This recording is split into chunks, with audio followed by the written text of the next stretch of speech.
Hi, this is Shannon Seaver, and today we are looking at a new unit called Graphing and Functions. Actually, it's mostly about linear equations, and this section is called Graphing and Functions.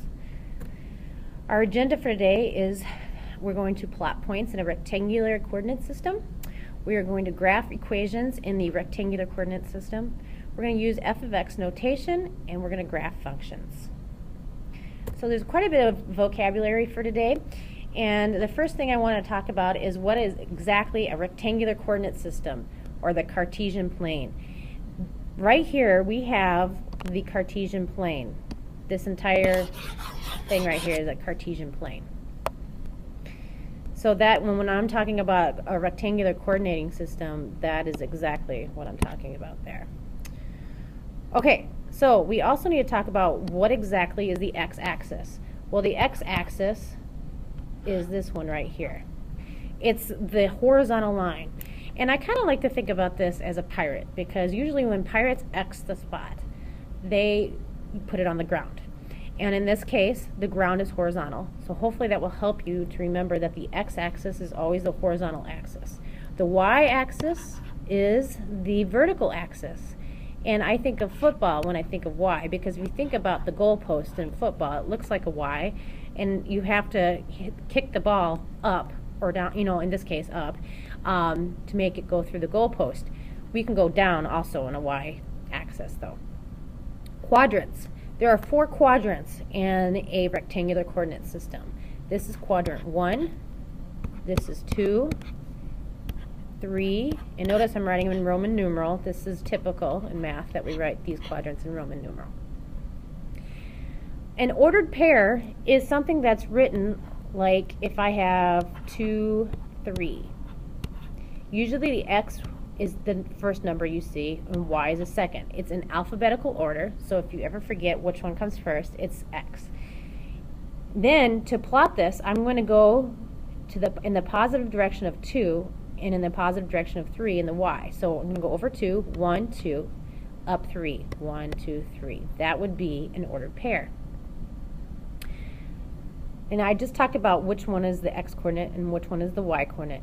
And I plotted the point. That's actually like a verb. Okay? The action of putting the point on the graph. The point is the mark that I leave behind based on the coordinate. Okay? So here's some more definitions you need to know. An equation in 2 variables.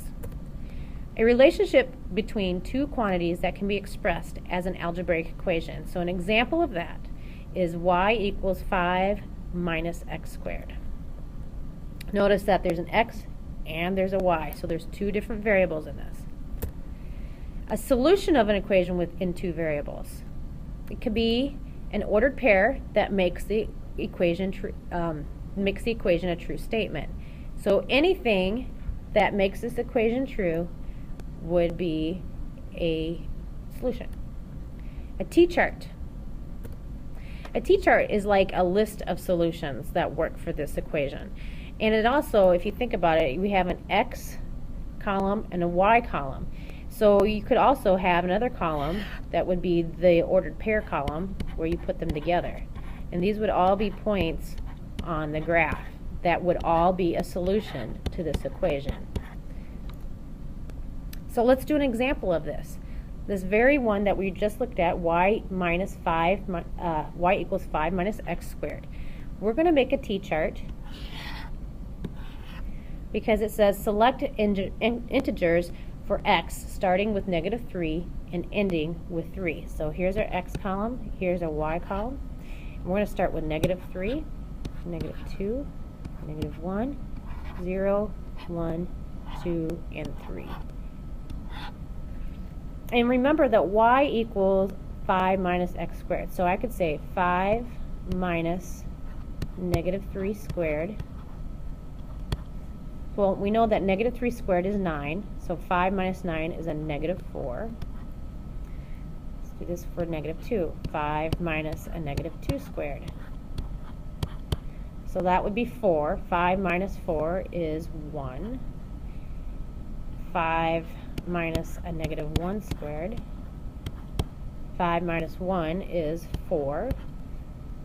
5 minus 0 squared. This would be 5. And we can go on down and do the same thing with the other numbers, the positive ones. And you're going to notice that things are repeated according to what it says on top here. It just happens to be because this is an x squared. And we're going to look at the shape of this in just a minute. So 5 minus 1 is 4. 5 minus 4 is 1. And then 5 minus 9 is negative 4. So we have, if I were to make another side with ordered pairs, we have negative 3, negative 4, negative 2, 1, and so on. So I can make ordered pairs out of all these solutions. So let's plot these. Negative 3, negative 4. So we're going to go over negative 3, 1, 2, 3, the x value first, and go down to negative 4. So here is our first point that I am plotting. Negative 2, 1. So we're going to go over 2 and then up 1. The next one is going to be negative 1, 4. So here we have negative 1, we're going to go up to 4. And then we go 0, 5, we're going to go up to here and plot that. 1, 4. Notice that we're plotting similar points. We're going back down, and that is because this is a quadratic equation or a parabola. So it looks like a U as we're plotting this.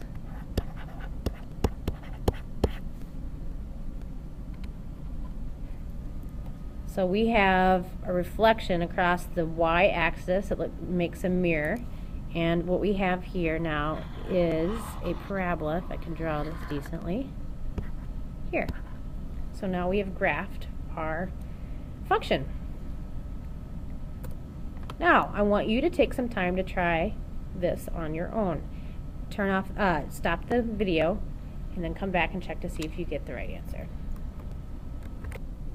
Okay, so on this one, we got another parabola, but this one's going upward, and it's not a very pretty one. I didn't do a very good job drawing it out, but here it is. So hopefully you got something like this.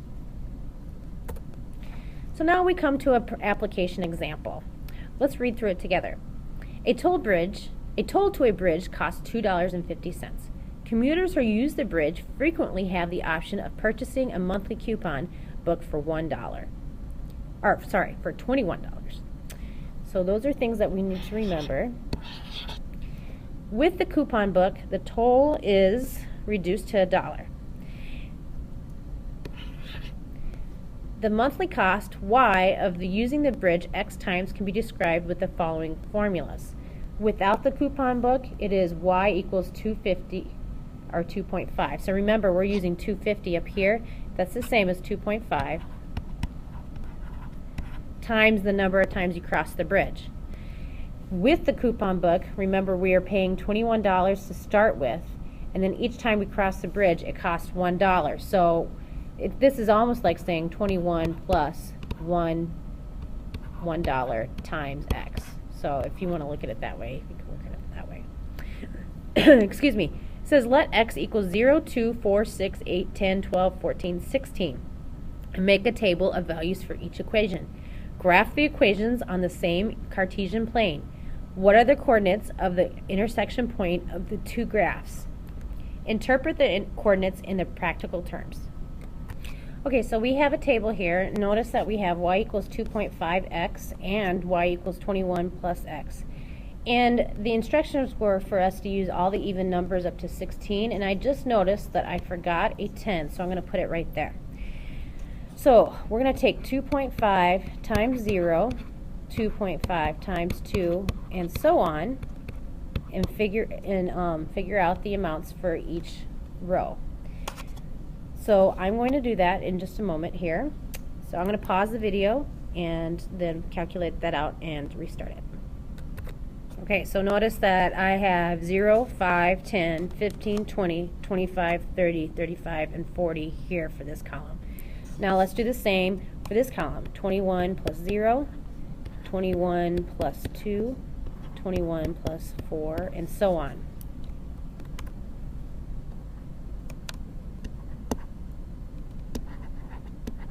Okay, so on this one we have 21, 23, and so on up to 37. I want you to note, where are the two y's exactly the same? And that is right here. They both equal 35. So keep that in mind as we go to the next page. Okay, so now what we want to do is plot each point. So if I were to make a point with these, this is going to be 0, 0 for this one, and 0, 21. This is going to be 2, 5, and 2, 23, and so on. So notice that these are all going to be positive numbers, so I'm just going to use the first quadrant of our Cartesian coordinate system, and we are going to plot this on this graph. Sometimes part of the trick for graphing these is to come up with an appropriate scale that will work within the boundaries that you have. So what I did here is on the x-axis I went 1 through 16, and notice I went 1 past my graph. That's okay, you can do that. Here I went 5 up by 5s, 5, 10, but notice I did it by every 2 squares and went up to 40 because my maximum number here was 40. And my maximum number here on the x value was 16. So I needed to make sure that I had all those numbers covered. So now I can graph 0, 0, and I'm going to do that right now. So here's 0, 0, 0. And then I'm going to do all the ones in this column first. 2, 5, 4, 10. So notice that we have a nice straight line going right now, 6, 15. So basically, this line is going to go straight up like this. And then at 16, it's right here. It's okay that we're a little beyond the graph. Okay? So now, if I were to draw a line here, this is what it would look like.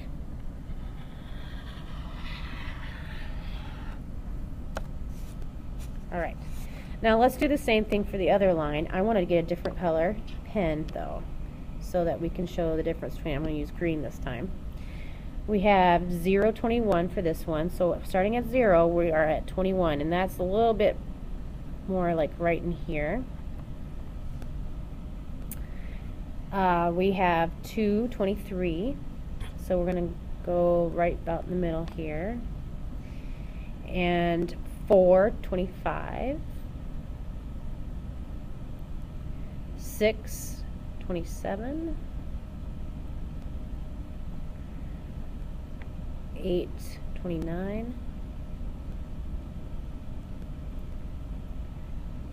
10, we forgot the 10s there, but 12, 33 here.